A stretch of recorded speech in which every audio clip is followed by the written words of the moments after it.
Hello, world. Welcome to the 292nd Climate Change Emergency Protest. This is June 26, 2024. And I'd like to say hello, world. It's been 6 years of these broadcasts. I started back in 2018. Back then in 2018, and when I really started posting stuff back in 2013, which is, what is that, 11 years ago, 12 years ago? Um, Articles were really hard to find about climate change. Really, I mean, you had to dig and dig and dig to find events happening related to climate change. It was more of a theory than as now it is reality. It is everywhere. As I stand in 94-degree heat when it's supposed to be 82. But it was impossible to find climate change articles. Now events are happening worldwide so fast. There, there are so many things happening in the United States and the world that you can't begin to report what's happening. You can't convey the dire situation we're in, the existential threat that we're in. And it's overwhelming, the amount of information. It's available to anyone. If people don't know about climate change by now, they're not trying. I've done broadcasts downtown Gettysburg. I've done them with my wife downtown Gettysburg. Down in DC, we used to do broadcasts at climate change protests down there with tens of thousands of people. And as of late, there haven't been too many climate change protests at all. Also did the protests down in DC, Washington, DC. Also did them with Greta Thunberg. We were in Sweden one for 2 weeks. Stockholm, Sweden. We went over there, hung out with her, did a school strike for climate talk. That was number 50 or something or other, I think, back then. So it's like every week I literally spend tens and tens and tens of hours. It's a job. So I can talk to you for 15 minutes. It might not seem like much, but it takes a while to figure out what to put in there, what to weed out, what not to sound like a jerk, even though to many people I do. They think it's negative. In reality, it's just reality. It's just what is. And along the way, I've had sleepless nights, early wake ups, writing things down feverishly, going out and protest. But along the way, I've gotten 4,000 followers, which is you guys. I've gotten 3,000 friends, which is you guys. And I appreciate and love you all for what you've done.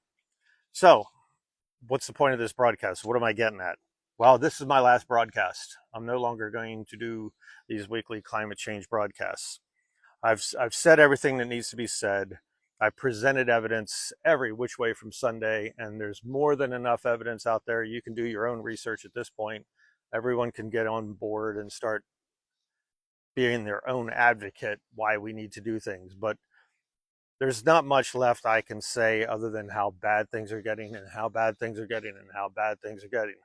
Literally billions of people are being affected right now by climate change around the world. We've entered into what is really a dangerous struggle for life itself.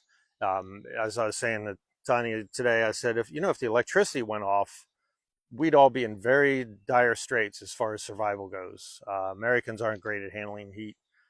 Many places around the world are at 122 degrees, 125 degrees Fahrenheit, which is nuts.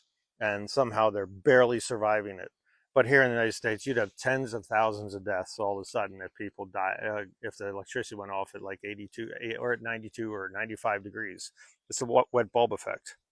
So billions and billions of people are being affected simultaneously at this moment.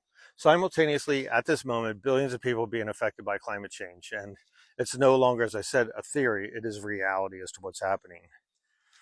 So let's see here. Up till now, I tried to get the message out to change our thought process, and that's what we need to do now. You need to get your own thought process re-squared up, and maybe many of you are on board already.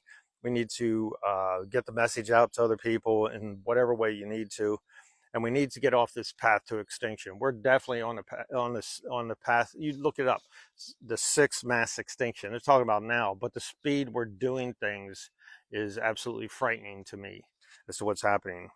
So what am I going to do? I'm going to still post articles on Facebook. I'm just not going to do these broadcasts. It takes too much time. And I used to be a runner. I I was once a runner, a really good runner, and I've gotten away from that. I put on a lot of weight, and I'd like to get back to that. I need to get back to that, and it's time that I get back to that. So, like climate change and life itself, sometimes things abruptly end without warning.